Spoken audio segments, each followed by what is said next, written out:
পরিকাঠামো নির্মাণের ক্ষেত্রে ডেফিনেটলি গভর্নমেন্ট পরিকাঠামো নির্মাণের কথা বলেছেন, কিন্তু যে স্পেসিফিকেশন যে পরিকাঠামো নির্মাণে কত টাকা খরচ হবে বা কি রোড ম্যাপ রয়েছে সেটা অ্যাট এ গ্লান্স আমাদের মনে হয়েছে ক্লিয়ার নয়, নাম্বার ওয়ান। দুই হচ্ছে ইজ অফ ডুইং বিজনেস।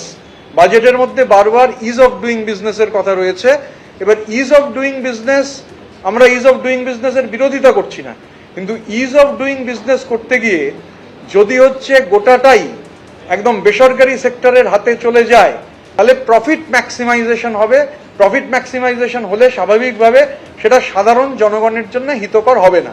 সরকারি নিয়ন্ত্রণ সেটা থাকাও প্রয়োজন। মদের দোকানের ক্ষেত্রে অতীতে যেটা ছিল 1 কিলোমিটার, কোন কারণে 500 হয়েছিল আমি তার মধ্যে যাব না, কিন্তু এটা ওয়েলকাম স্টেপ। বা চা বাগানের ক্ষেত্রে যে 30% ল্যান্ড মানে ব্যবহার করা যাবে অন্যত্র, সেটা যে কমিয়ে যে 15% হয়েছে, এরকম কিছু ওয়েলকাম স্টেপ রয়েছে।